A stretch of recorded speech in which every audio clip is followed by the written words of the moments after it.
ಸಾಮಾಜಿಕ ಜಾಲತಾಣಗಳಲ್ಲಿ zombie drugs ಬಗ್ಗೆ ಸುಳ್ಳು ಸುದ್ದಿ ಪ್ರಚಾರ ಮಾಡಿದಲ್ಲಿ ಕಠಿಣ ಕ್ರಮ ಜರುಗಿಸಲಾಗುವುದು ಎಂದು ಬೆಂಗಳೂರು ನಗರ ಪೊಲೀಸ್ ಆಯುಕ್ತ ಸೀಮಂತ್ ಕುಮಾರ್ ಸಿಂಗ್ ಎಚ್ಚರಿಕೆ ನೀಡಿದ್ದಾರೆ.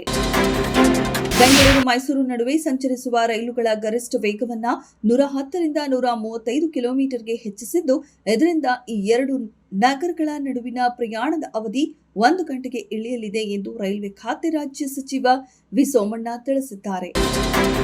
ಮುಖ್ಯಮಂತ್ರಿ ಅವರು ಸಬ್ ಇನ್ಸ್ಪೆಕ್ಟರ್ ಮತ್ತು ಪೊಲೀಸ್ ಕಾನ್ಸ್ಟೇಬಲ್ ನೇಮಕಾತಿಗೆ ಅನುಮತಿ ನೀಡಿದ್ದಾರೆ.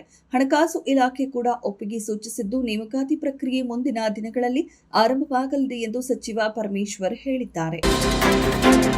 ಪಿಯುಸಿ ಉತ್ತರ ಪತ್ರಿಕೆಯ ಛಾಯಾಪ್ರತಿ ಹಾಗೂ ಮರು ಮೌಲ್ಯಮಾಪನಕ್ಕೆ ಅರ್ಜಿ ಸಲ್ಲಿಸಲು ಪರೀಕ್ಷಾ ಮಂಡಳಿ ದಿನಾಂಕ ಪ್ರಕಟಿಸಿದೆ. ಛಾಯಾಪ್ರತಿಗೆ ಏಪ್ರಿಲ್ 15ರವರೆಗೆ ಮತ್ತು ಮರು ಮೌಲ್ಯಮಾಪನಕ್ಕೆ ಏಪ್ರಿಲ್ 13ರಿಂದ ಏಪ್ರಿಲ್ 19ವರೆಗೆ ಅವಕಾಶವಿದೆ.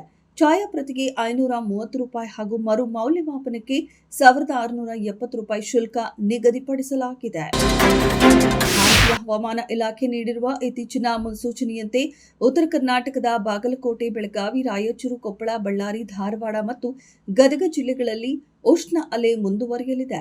ವಿಜಯನಗರ, ಕಲಬುರಗಿ, ಯಾದಗಿರಿ ಮತ್ತು ಹಾವೇರಿಯಲ್ಲಿಯೂ ಬಿಸಿಲಿನ ಝಳ ಹೆಚ್ಚಾಗಲಿದೆ.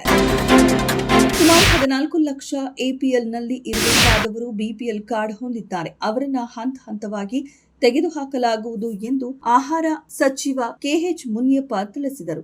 ನಿಜವಾದ ಅರ್ಹ ಬಿಪಿಎಲ್ ಕಾರ್ಡ್ಗಳಾವುವು ರದ್ದಾಗಿಲ್ಲ. ಒಂದು ವೇಳೆ ರದ್ದಾಗಿದ್ದರೆ ಸ್ಥಳೀಯ ತಹಶೀಲ್ದಾರರಿಗೆ ಅರ್ಜಿ ಹಾಕಿ ಮತ್ತೆ ಅವರಿಗೆ ಬಿಪಿಎಲ್ ಕೊಡಲಾಗುವುದು ಎಂದರು. ಮಹಿಳೆಯರಿಗೆ 2,000, 3 ಲಕ್ಷ ಸರ್ಕಾರಿ ಹುದ್ದೆ ಭರ್ತಿ. ಭೂರಹಿತ ರೈತರಿಗೆ ವಾರ್ಷಿಕ 6,000 ಸೇರಿದಂತೆ ತಮಿಳುನಾಡಿನ ಎಲ್ಲಾ ವರ್ಗದವರ ಹಿತ ಕಾಪಾಡುವ ಮಹತ್ತರ ಭರವಸೆಗಳನ್ನು ಒಳಗೊಂಡ ಕಾಂಗ್ರೆಸ್ ಪಕ್ಷದ ಪ್ರಣಾಳಿಕೆಯನ್ನ ಡಿಸಿಎಂ ಡಿಕೆ ಶಿವಕುಮಾರ್ ಅವರು ಬಿಡುಗಡೆ ಮಾಡಿದರು. ಅಮೆರಿಕ ಮತ್ತು ಇರಾನ್ ನಡುವೆ ಶಾಂತಿ ಮಾತುಕತೆಗಳು ನಡೆಯುತ್ತಿರುವ ಬೆನ್ನಲ್ಲೇ ಪಾಕಿಸ್ತಾನದ ರಕ್ಷಣಾ ಸಚಿವ ಖವಾಜಾ ಆಸಿಫ್ ಅವರು ಇಸ್ರೇಲ್ ವಿರುದ್ಧ ನೀಡಿದ ಅತ್ಯಂತ ಕಟು ಮತ್ತು ವಿವಾದಾತ್ಮಕ ಹೇಳಿಕೆಯು ಅಂತಾರಾಷ್ಟ್ರೀಯ ಮಟ್ಟದಲ್ಲಿ ಸಂಚಲನ ಮೂಡಿಸಿದೆ.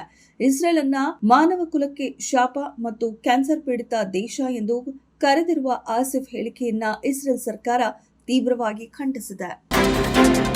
ಭಾರತದ ಅತಿ ಹಿರಿಯ ಟೆಸ್ಟ್ ಆಟಗಾರ ಎನ್ನಿಸಿದ್ದ ಸಿಡಿ ಗೋಪಿನಾಥ್ ಅವರು ಗುರುವಾರ ನಿಧನರಾದರು. ಆ ಮೂಲಕ ಮೊದಲ ಟೆಸ್ಟ್ ಜಯ ಸಾಧಿಸಿದ್ದ ತಂಡದ ಕೊನೆಯ ಕೊಂಡಿ ಕಳಚಿದಂತಾಯಿತು.